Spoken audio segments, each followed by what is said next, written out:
आपका अभी जब हम 1 सितंबर को गो लाइव होंगे तो अभी आपका कार्ड एक्टिव स्टेट पे है। ओल्ड डाटा को हम न्यू सिस्टम के अंदर लेके आए हैं, जिसको हमने माइग्रेटेड स्टेटस के साथ मेंटेन किया है। जितना भी हमारा माइग्रेटेड स्टेटस होगा उसका पीडीएफ आप यूज कर सकते हैं। माइग्रेटेड स्टेटस में आप उसका पीडीएफ यूज कर सकते हैं और आगे अपना काम कर सकते हैं। तो आपका काम कहीं रुकेगा नहीं, आपके पास ओल्ड कार्ड का पीडीएफ होगा। अगर आपने न्यू कार्ड बनाना है या कुछ भी ऐसा चेंज करना है तो आप क्रिएट न्यू रिक्वेस्ट पे जाके न्यू कार्ड के लिए अप्लाई कर सकते हैं। ठीक है। नेक्स्ट हम एप्लीकेशन देखेंगे जीवन प्रमाण पत्र। जब हमारा एक बार कार्ड इशू हो जाता है तो हमारे पास यहाँ पर जीवन प्रमाण पत्र में एक लाइन आइटम आ जाता है। पर्टिकुलर ईयर के लिए यहाँ पे आपको लाइन आइटम दिखेगा। ठीक है, मेरे को एक बार स्टॉप करना पड़ेगा।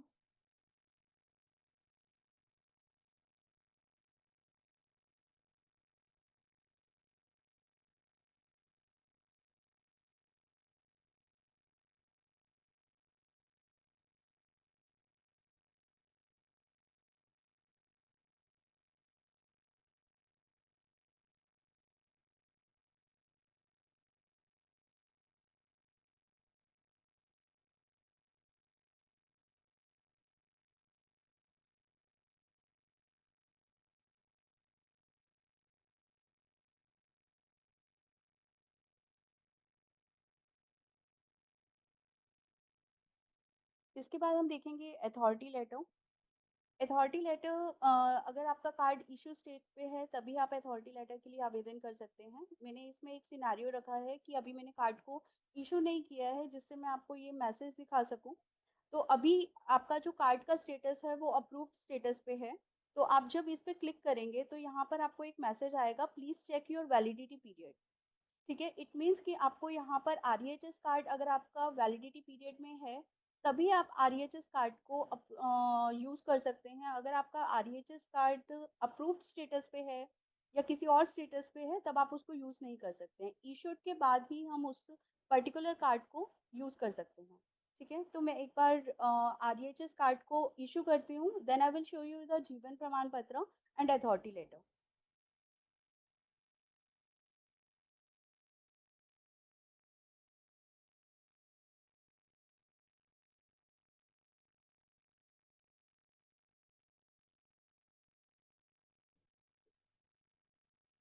ठीक। सो अभी मैं एचआर की तरफ से।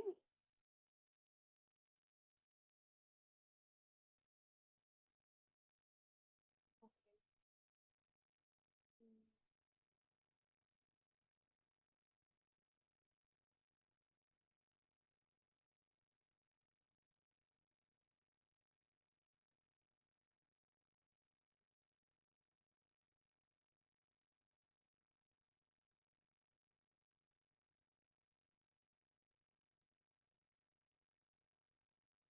तो यहाँ से हम सेट वैलिडिटी पीरियड पे जाके जैसे ही कार्ड हमारा इशू होता है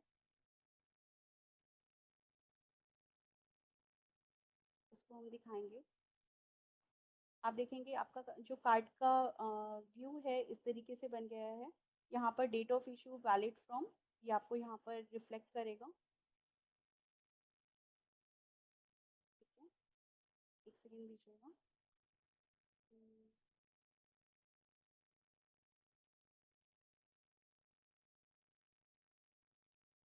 तो हमारा यहाँ इस एक्शन के बाद हमारा कार्ड इशू हो जाता है।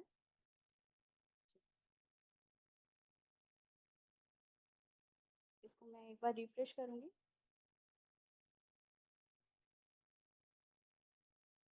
तो आप देखेंगे एचआर ने जैसे ही मेरा कार्ड इशू किया है यहाँ पे इशू स्टेटस आ गया है।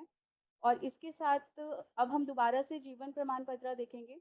जीवन प्रमाण पत्र में आपको एक लाइन आइटम दिख रहा है, जो आपका इशू डेट है उसके 1 साल तक आपका ये लाइन आइटम मेंटेन होगा। जैसे ही आप इस लाइन आइटम पे क्लिक करेंगे एक्टिव के स्टेज पे ऑप्शनल है, क्योंकि हमारा जब आरईएचएस कार्ड बनता है तो 1 साल तक आपको जीवन प्रमाण पत्र अपलोड करने की आवश्यकता नहीं है। लेकिन अगर इन केस एचआर की तरफ से या कहीं से भी कुछ मैसेज आता है कि आपको जीवन प्रमाण पत्र अपलोड करना है, उस केस में आप अपलोड कर सकते हैं, तो इसको ऑप्शनल रखा गया है। अगर आपका एक्टिव स्टेटस है तो आप जीवन प्रमाण पत्र को अपलोड कर सकते हैं। जीवन प्रमाण पत्र की जब आप स्क्रीन देखेंगे, ये एक्स एम्प्लॉय की डिटेल्स आपको यहाँ पर रिफ्लेक्ट करेंगी। उसके बाद आपको यहाँ पर डिपेंडेंट डिटेल्स दिखेंगे। डिपेंडेंट डिटेल्स हमारे आरईएचएस कार्ड की जो हमारी एप्लीकेशन है, वहीं से रिलेटेड डिपेंडेंट्स हैं ये। ठीक है, तो उनके वहाँ पर जो हमने प्राइमरी पर्सन चूज किया है या पर्सन को लाइफ स्टेटस मेंटेन किया है, ये सारी इंफॉर्मेशन आपको वहीं से मिलेगी। एम्प्लॉय को इसके अंदर कुछ भी चेंज करने का राइट नहीं है। जब आप सेल्फ और प्राइमरी पर्सन की बात करते हैं, तो उनका अलाइव स्टेटस आप आरईएचएस कार्ड से मेंटेन करेंगे, डायरेक्टली जीवन प्रमाण पत्र में मेंटेन नहीं करेंगे। आरईएचएस कार्ड में चेंज होने के बाद जीवन प्रमाण पत्र में अपडेटेड एंट्री अपने आप आ जाएगी। अगर कोई और डिपेंडेंट आप देखेंगे यहाँ पर अलाइव है और अभी आपने माय प्रोफाइल एप्लीकेशन में उसको डिलिमिट नहीं किया है, तो आप जीवन प्रमाण पत्र में, क्योंकि जीवन प्रमाण पत्र में हम अंडरटेकिंग जब देते हैं, तो वहाँ पर हम सिर्फ अलाइव स्टेटस में ही जो डिपेंडेंट्स हैं उनका ही देते हैं। तो अगर आप अंडरटेकिंग में किसी पर्सन को नहीं इंक्लूड करना चाह रहे हैं, तो उनका आप अलाइव स्टेटस मेंटेन करेंगे। और उसके साथ जैसे ही मैं यहाँ पर मेंटेन करती हूँ नो, तो यहाँ पर सिस्टम मुझे आगे नहीं जाने देगा रिमार्क्स मेंटेन करके। तो आप जब सबमिट पे क्लिक करते हैं, तो यहाँ पर आपको इस तरीके का मैसेज आएगा, please enter all mandatory fields. तो मैंडेटरी फील्ड्स मतलब आपको जितने भी हमारे पास रिमार्क्स हैं डेट फॉर्मेट में है, डेथ डेथ डेट जो है वो आपको यहाँ पर मेंटेन करना है। ठीक है, उसके साथ आप देखेंगे नीचे हमारे पास नेक्स्ट ऑप्शन है issuing authority details. Issuing authority details में सबसे आप पहले आप एक्नॉलेज करेंगे कि आप जीवन प्रमाण पत्र कहाँ से इशू करवा रहे हैं, वो आप एक्नॉलेज करेंगे। सेकंड, इशू पर्सन का name. Actual date of submission आप डालेंगे। एक्चुअल डेट ऑफ सबमिशन हमारा 21/8/2026 और 20/8/2027 के बीच का जो हमारा पीरियड है, उसमें कभी भी आप जीवन प्रमाण पत्र भर के अपलोड कर सकते हैं और वो इस पीरियड के लिए वैलिडेट रहेगा। तो आपका जो एक्चुअल डेट ऑफ सबमिशन है वो आप यहाँ पर इंक्लूड करेंगे। उसके बाद आप आएंगे अटैचमेंट में। अपलोड अटैचमेंट में आपको लाइफ सर्टिफिकेट अपलोड करना है। अगर कोई भी पर्सन मिस करता है अटैचमेंट को, तो सिस्टम यहाँ पर आपको वैलिडेट करेगा, please upload life certificate for the primary person. ठीक है, आप यहाँ पर लाइफ सर्टिफिकेट चूज करते हैं।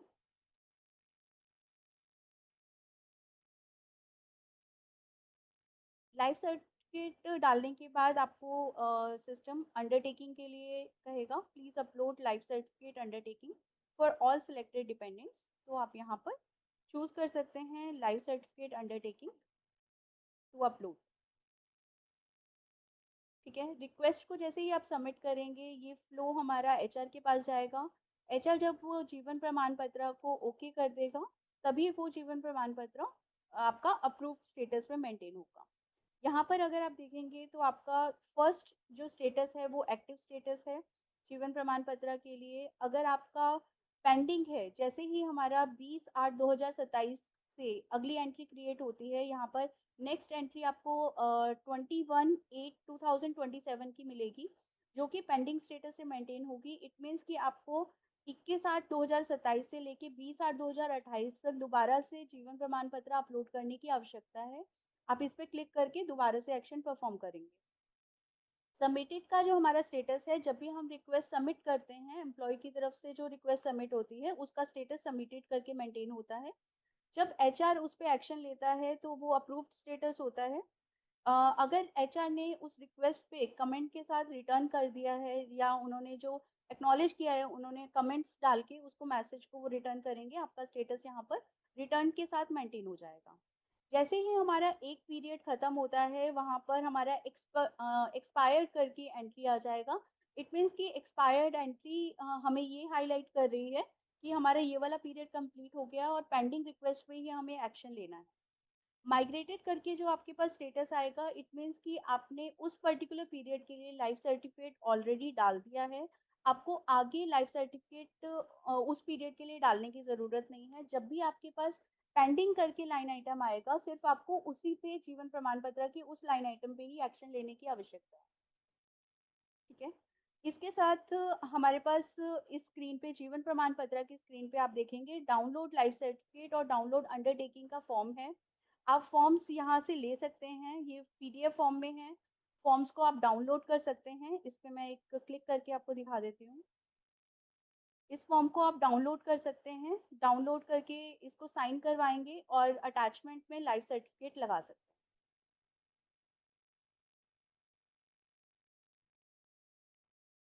ठीक है? इसके साथ ही हम जीवन प्रमाण पत्र को ख़त्म करते हैं और न्यू एप्लीकेशन हमारी अथॉरिटी लेटर की तरफ चलते हैं। अथॉरिटी लेटर के केस में मैंने आपको पहले दिखाया था कि अगर मेरा वैलिडिटी पीरियड में नहीं है आरईएचएस कार्ड, तो उस केस में मेरे पास एक मैसेज ट्रिगर होता है कि आपका जो आरईएचएस कार्ड है वो अप्रूव्ड स्टेटस आपका आरईएचएस कार्ड वैलिडिटी पीरियड में नहीं है। इट मीन्स कि आप अथॉरिटी लेटर अप्लाई नहीं कर सकते। अब क्योंकि हमने आरईएचएस कार्ड को वैलिडिटी पीरियड में कर दिया है, तो अथॉरिटी लेटर के लिए स्क्रीन हमें अलाउ करेगा। ठीक है? इसमें सबसे पहले एक्स एम्प्लॉय का डिटेल्स आएगा, उसके बाद यहाँ पर आपको हॉस्पिटल का डिटेल्स दिखेगा। अथॉरिटी लेटर से पहले मैं आपको बताना चाहूँगी, हमने डिस्प्ले स्क्रीन पे ऑलरेडी एक एप्लीकेशन यहाँ पर डाली है। आप दोनों चीज़ों को रेफ़र कर सकते हैं। टू चूज़ योर हॉस्पिटल्स आप my profile application sorry hospital empanelment की जो हमारे पास ये टाइल है, इस पे क्लिक करेंगे और आप देख सकते हैं आपके जितने भी हॉस्पिटल्स डायरेक्ट इम्पैनल्ड हॉस्पिटल्स आपको यहाँ पर एंट्रीज दिख सकती हैं। आप अपना स्टेट डाल के उसको चूज कर सकते हैं।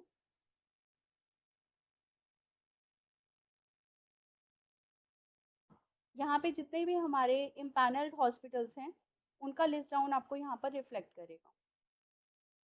ठीक है?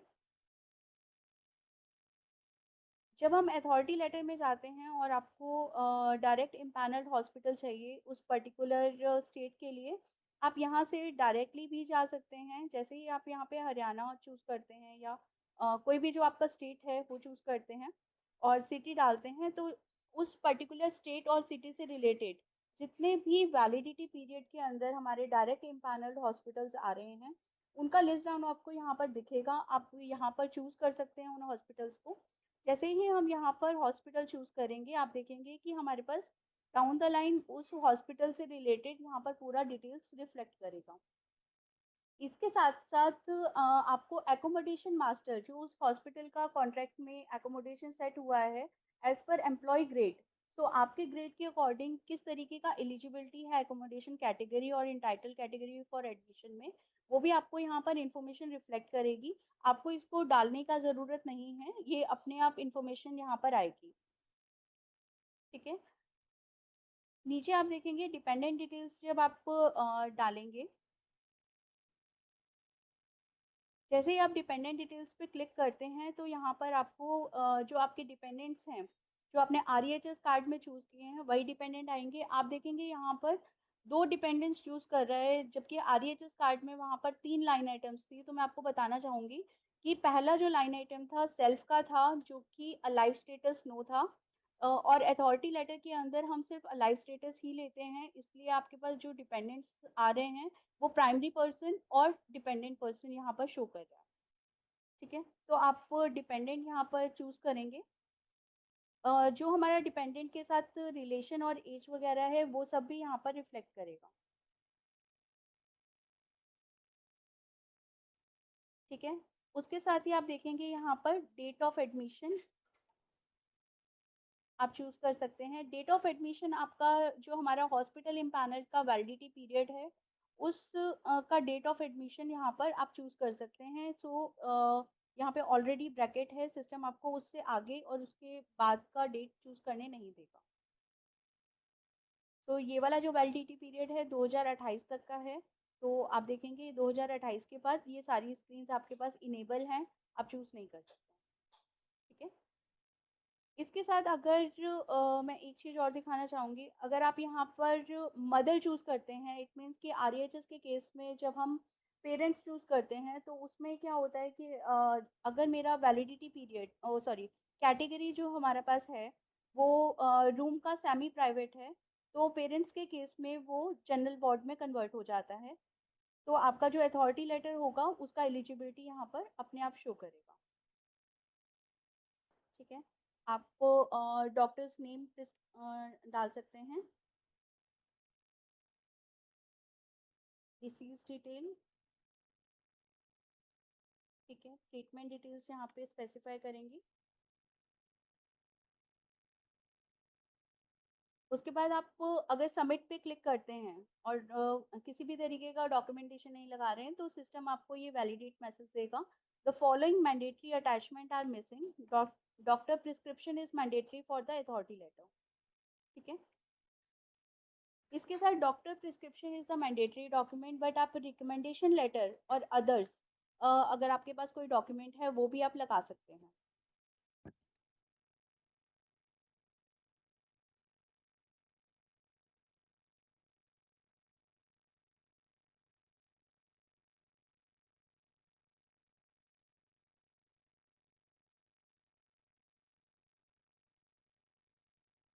ठीक है। जैसे ही हम यहाँ पर रिक्वेस्ट करते हैं तो ये हमारा वर्क फ्लो आगे ट्रिगर करता है। इसका जो मूवमेंट है, जिस भी एप्लीकेशन का मूवमेंट आपको देखना है कि ये एप्लीकेशन अभी कौन से स्टेटस पे है, कहाँ पर गई है, तो हम रिमार्क्स कॉलम को रेफर करेंगे। जैसे मैंने आपको कार्ड के स्टेटस में दिखाया था कि उसमें जहाँ जहाँ पे हमारी एप्लीकेशन होगी उस पर्सन के नाम के साथ उस डेट पे हमारे पास ये फ्लो मेंटेन हो जाएगा। उसके साथ हम अगर स्टेटस की बात करते हैं तो अभी हमने जब रिक्वेस्ट किया है, तो एम्प्लॉय जब रिक्वेस्ट करेगा तो मेरा स्टेटस रिक्वेस्टेड करके मेंटेन होगा। इसके अंदर हमारे पास कुछ अप्रूवल अथॉरिटीज़ हैं, जैसे जैसे जिस अप्रूवल पे जाएगा तो उसके अकॉर्डिंग आपको यहाँ पर स्टेटस मेंटेन हो जाएगा। रिटर्न के केस में रिटर्न का स्टेटस होगा, अप्रूव के केस में अप्रूव का, उसके साथ कि अगर आपका कहीं पे भी अप्रूवल के लिए अभी किसी अप्रूवर ने एक्शन नहीं लिया है, तो बीइंग अ एम्प्लॉय मेरे पास राइट होता है कि यहाँ पर हम कैंसिल करके उस रिक्वेस्ट को कैंसिल कर दें। ठीक है। अगर हम यहाँ पर कैंसिल करते हैं और this is a mandatory thing, अगर आप कैंसिल कर रहे हो तो आपको रिमार्क्स यहाँ पर डालना मैंडेटरी है। रिमार्क्स डालेंगे, ओके पे क्लिक करेंगे, तो आप देखेंगे आपका ये रिक्वेस्ट कैंसिल हो गया है। आप दूसरी रिक्वेस्ट के लिए अप्लाई कर सकते हैं। एक बार अगर मैंने अथॉरिटी लेटर एक डिपेंडेंट का डाला है और वो आगे अंडर प्रोसेस है, तो उस केस में मैं उस डिपेंडेंट के लिए दोबारा से अथॉरिटी लेटर अप्लाई नहीं कर सकती हूँ। ठीक है। अगर आप किसी और डिपेंडेंट के लिए अप्लाई करना चाहें तो वो पॉसिबल है। फर्स्ट पर्सन के लिए अगर आपने ऑलरेडी अथॉरिटी लेटर डाला है और वो इन प्रोग्रेस है, वर्क फ्लो पे नहीं गया है, तो आप कैंसिल कर सकते हैं। अगर वो वर्क फ्लो पे चला गया है तो आप कैंसल रिक्वेस्ट डाल सकते हैं, जिससे आपका जो वर्क फ्लो है वो आगे ट्रिगर होगा। जो भी रिकमेंडिंग पर्सन है वो उसको कैंसिल करेंगे और तभी आपका रिक्वेस्ट कैंसिल माना जाएगा और आप दूसरा अथॉरिटी लेटर डालने के लिए आवेदन कर सकते हैं। ठीक है। इसके साथ मैं अथॉरिटी लेटर को यहीं पे विराम दूंगी और आगे बढ़ते हैं हम।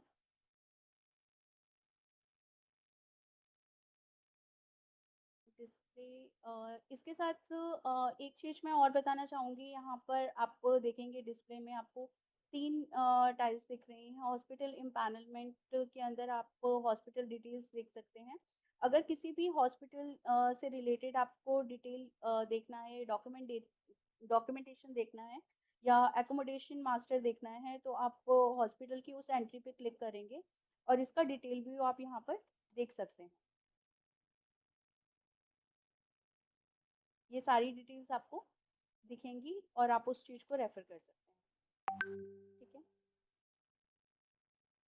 तो अब मैं आपको दिखाना चाहूँगी आप रिम्बर्समेंट किस तरीके से भर सकते हैं।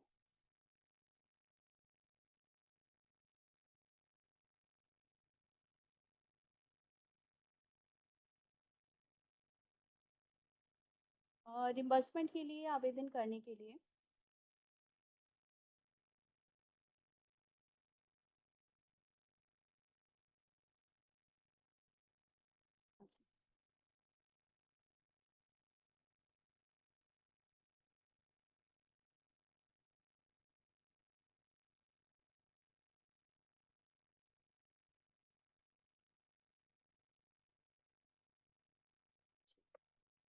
रिम्बर्समेंट डालने के लिए हम रिम्बर्समेंट पे क्लिक करेंगे। यहाँ पर आप देखेंगे REHS मेडिकल रिम्बर्समेंट। ठीक है, जैसे हम क्रिएट न्यू REHS मेडिक्लेम पे क्लिक करते हैं तो सिस्टम हमें यहाँ पर IPD, OPD, special hearing aid और आर्टिफिशियल अप्लाइंसेस के लिए आवेदन करने का ऑप्शन देता है। सबसे पहले IPD, OPD स्पेशल हमारी स्पेशल डिसीजेस के लिए है। हियरिंग एड से रिलेटेड हम यहाँ पे अप्लाई कर सकते हैं रिम्बर्समेंट के लिए for both the years and 1 year likewise. Artificial appliances if it's required. तो मैं एक एक करके आपको पांचों जो हमारे ऑप्शंस हैं उसमें कौन से डॉक्यूमेंट्स मैंडेटरी हैं, कहाँ पर हमें किस तरीके की इंफॉर्मेशन डालनी है, इस चीज़ को एक्सप्लेन कर। आइए, सबसे पहले हम चलते हैं IPD के लिए। तो अगर आप IPD के लिए आवेदन करना चाहते हैं तो आप सबसे पहले डालेंगे रिलेशन। यहाँ पर आप चूज़ करेंगे। जैसे ही आप रिलेशन चूज़ करते हैं आप देखेंगे कि यहाँ पर कुछ भी आपको एलिजिबिलिटी लिमिट नहीं दिख रही है यहाँ, क्योंकि IPD के लिए हमारे पास एलिजिबिलिटी लिमिट नहीं है। जो भी आप क्लेम अमाउंट करेंगे वो क्लेम अमाउंट आपको यहाँ पर दिखेगा। क्लेम अमाउंट भरने के लिए हम इनवॉइस डिटेल पे जाएंगे, एड बिल पे क्लिक करेंगे और यहाँ पर हम पीरियड चूज करेंगे ट्रीटमेंट का।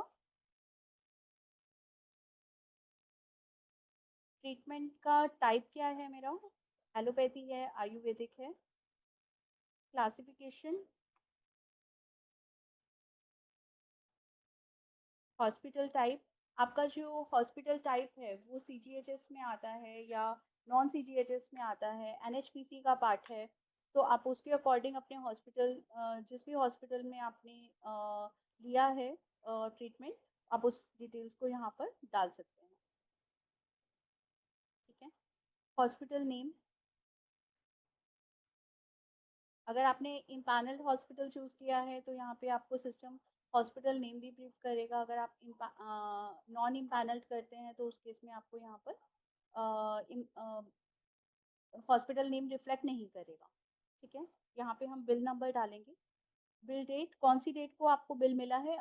जैसे हम हमारे पास एक पहले भी क्वेरी आई थी कि बिल अगर मेरे को पहले मिल गया है तो यस आप बिल पहले भी डाल सकते हैं, लेकिन इस पर्टिकुलर पीरियड के अंदर ही आप वो बिल डेट को चूज कर सकते हैं। ऐसा नहीं है कि आपको once the treatment get finish उसके बाद ही आपको आवेदन करने की ज़रूरत है।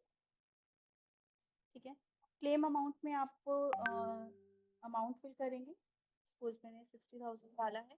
अगर मेरा यहाँ क्योंकि ये हमारा लिमिट लेस है तो आप इसमें कुछ भी अमाउंट डाल सकते हैं। कुछ हमारे जो केसेस होते हैं वो लिमिट स्पेसिफिक होते हैं तो सिस्टम आपको वहाँ पर वैलिडेशन मैसेज देता है।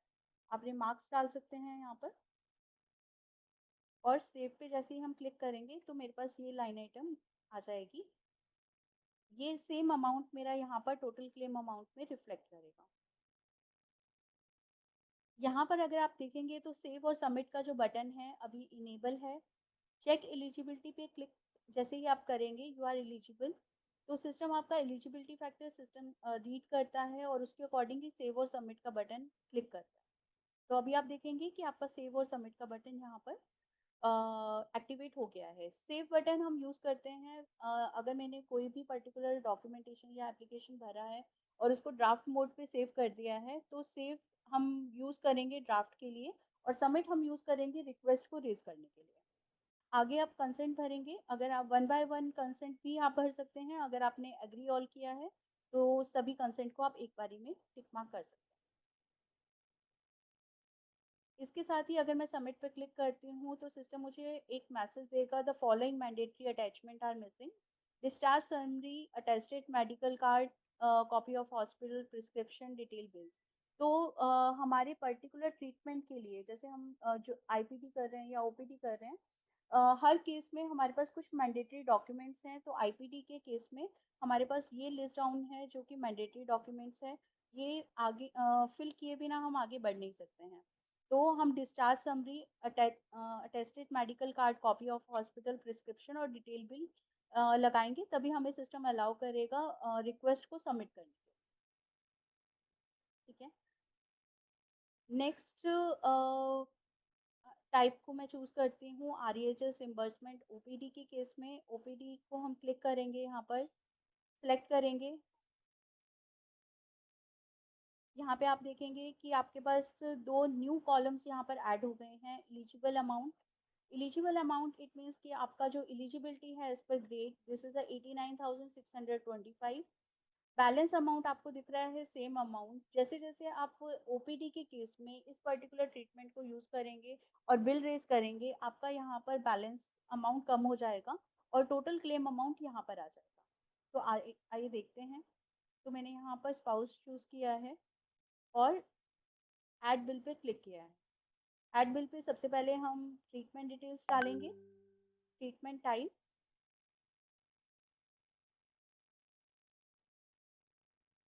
Doctor name, hospital type, hospital name specify करेंगे। मैंने क्योंकि यहाँ पर इम्पैनल्ड नॉन सीजीएचएस चूज़ किया है, तो उससे रिलेटेड जितने भी हॉस्पिटल्स हैं, हमारे जो हॉस्पिटल इम्पैनलमेंट लिस्ट के अंदर नॉन सीजीएचएस और सीजीएचएस में मेंटेन है, वो सारे हॉस्पिटल हमें यहाँ पर इस तरीके से लिस्ट डाउन में रिफ्लेक्ट करते हैं। आप चूज़ कर सकते हैं उनको, उसके अकॉर्डिंग आपको यहाँ पर उनका वैलिडिटी पीरियड भी सिस्टम शो करेगा। उनका बिल नंबर क्या है, बिल डेट, क्लेम अमाउंट में मेरा एलिजिबिलिटी फैक्टर अगर मैंने ऊपर देखा था तो 89,000 समथिंग था और मैं यहाँ पर 60,000 सपोज चूज़ कर लेती हूँ। यहाँ पे आप कुछ भी रिमार्क्स डाल सकते हैं और सेव करेंगे। जब हम यहाँ पे 16,000 हमने डाला तो ऑटोमेटिकली सिस्टम ने यहाँ पर डिडक्ट करके बैलेंस अमाउंट हमें 29,625 रिफ्लेक्ट किया। ठीक है? तो आप इस लिमिट से ऊपर नहीं जा सकते हैं। एक बार मैं आपको एक केस और दिखाना चाहूँगी। अगर मैं यहाँ पर इसको बिल डिटेल को डिलीट कर देती हूँ और एक और बिल डालती हूँ।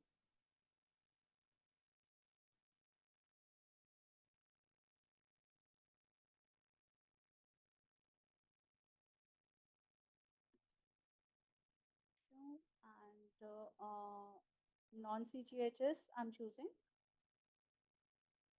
बिल नंबर स्पेसिफाई करेंगे, बिल डेट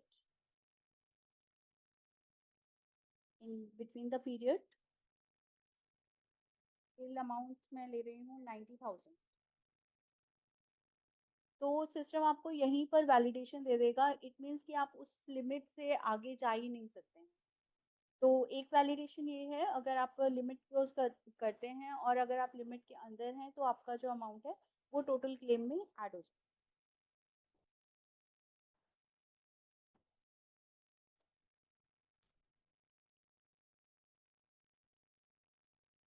ठीक है? अगर आपको अमाउंट में जैसे चेंज करना है तो आप यहाँ पे व्यू मोर पे क्लिक करके, मान लो आपने 70,000 मैंने जो अमाउंट डाला है या किसी भी तरीके का इसमें इसी लाइन आइटम में चेंज करना है तो आप मोर पे क्लिक करेंगे। जैसे ही आप मोर पे क्लिक करते हैं, आपके पास ये इन्फॉर्मेशन दोबारा से रिफ्लेक्ट करती है। आप उसमें किसी भी तरीके का चेंजेस कर सकते हैं।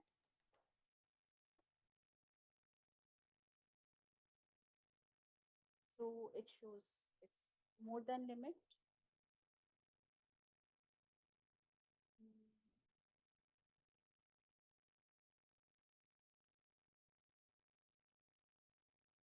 मैक्सिमम है, ओके, ठीक है। मैंने 70,000 ऑलरेडी ले रखा था, तो हम एंटर द 70,000, वो एक तो 1,40,000 ले रहा था। तो system is showing the message कि मेरा ये अमाउंट एलिजिबिलिटी अमाउंट से आगे जा रहा है। ठीक है? आप एग्री ऑल पे कंसेंट पे क्लिक करेंगे, सेम एज आईपीडी जैसे हमने किया था। और ओपीडी के केस में भी हमारे पास कुछ मैंडेटरी डॉक्यूमेंट्स हैं जिसे हमें it's required to be maintain. अगर आप इसको नहीं लगाते हैं तो सिस्टम आपको एरर मैसेज थ्रो करेगा।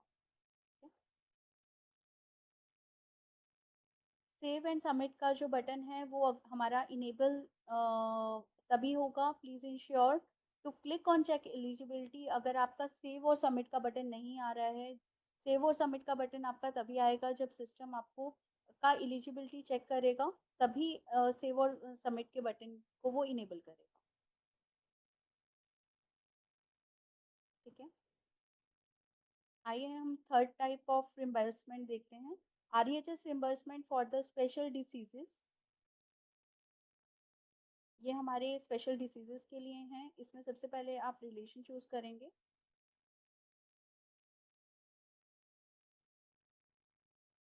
Add bill.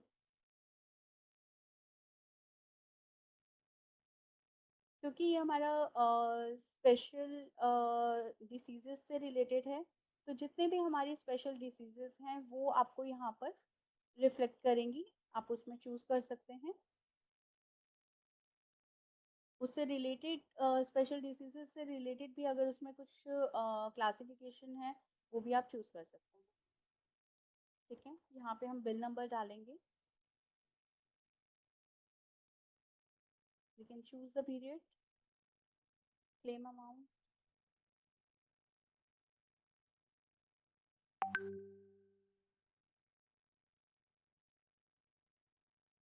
स्पेशल डिसीज के केस में हमारा एलिजिबिलिटी फैक्टर नहीं है, दैट इज द रीजन मैंने 7 लाख का अमाउंट डाला। सिस्टम ने मुझे 7 लाख तक का अमाउंट एलिजिबल करने दिया। ठीक है, आप अग्री ऑल करके दोनों कंसेंट को कर सकते हैं। एंड स्पेशल केस में आप देखेंगे कि आपके पास रिक्वायर्ड डॉक्यूमेंट्स के लिए प्रिस्क्रिप्शन एंड बिल डिटेल्स और एनेक्स्टर 5, ये दो डॉक्यूमेंट्स लगाने मैंडेटरी हैं।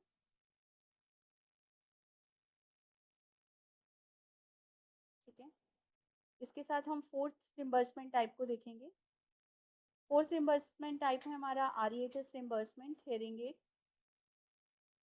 हेयरिंग एड के केस में मैं आपको बताना चाहूँगी, इसका एक एलिजिबिलिटी फैक्टर है और 4 साल में आपको बोथ ईयर्स के लिए हेयरिंग एड्स परचेज कर सकते हैं, self and dependent both individual के लिए। ठीक है, और अगर आपने फर्स्ट टाइम लेफ्ट ईयर या राइट ईयर के लिए परचेज किया है तो आपको दूसरी बार भी रिक्वेस्ट रेज कर सकते हैं।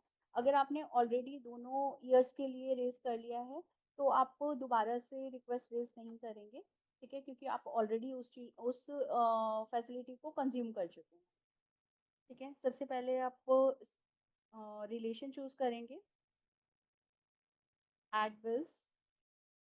ट्रीटमेंट पीरियड हमारा क्या है, ट्रीटमेंट टाइप, क्लासिफिकेशन। क्लासिफिकेशन में आप देखेंगे कि यहाँ पर आपको ऑप्शन मिल रहा है कि आप हियरिंग एड बोथ ईयर्स के लिए, लेफ्ट ईयर या राइट ईयर्स के लिए अप्लाई करना चाह रहे हैं। Suppose I am click on left year, bill number, bill date हम चूज करेंगे। ठीक है, तो इसके अंदर मैं अमाउंट डाल रही हूँ 90,000 और I am click on save. ठीक है, यहाँ पर एक एक्नॉलेजमेंट है that we required to click if we are agree on it, that solemnly affirm that I have not availed or claimed any reimbursement for the purchase of a hearing aid under the NHPC medical attendance rule। तो ठीक है, consent को हम okay करेंगे। Hearing aid के लिए हमारा prescription and bill details और ऑडियोमीटर रिपोर्ट दोनों डॉक्यूमेंट्स लगाना मैंडेटरी। ठीक है, इसके साथ हम फिफ्थ टाइप ऑफ रिम्बर्समेंट को देखेंगे। This is for the artificial appliances.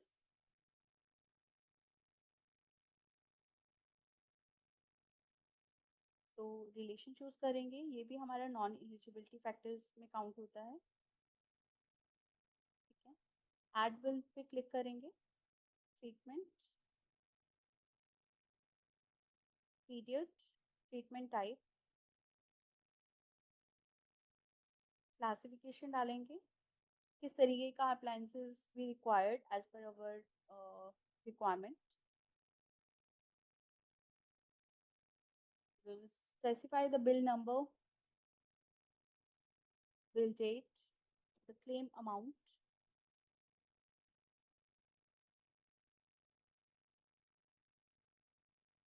Save करेंगे स्क्रीन को, चेक एलिजिबिलिटी पे क्लिक करेंगे।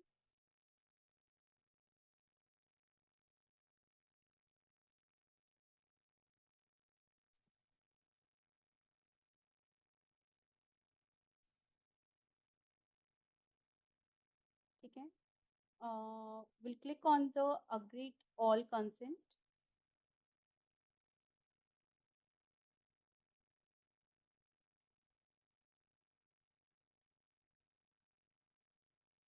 For the special artificial appliances के लिए हमारे पास prescription and bill details is only the document which is mandatory to be uploaded. इसी के साथ आप देखेंगे जब आप अप्लाई करते हैं किसी भी इंफॉर्मेशन को, अगर आप सेव करते हैं तो it will be maintain as saved. ठीक है, अगर आप अप्लाई कर रहे हैं तो it's like to be approved, then approved and rejected. These are the status will be maintain. आप रिमार्क्स भी देख सकते हैं उसका, और यू कैन गो थ्रू कि what all information has been added over there. ठीक है, तो ये हमारी सारी आरईएचएस की एप्लीकेशंस थी अभी तक हमने जो देखी हैं।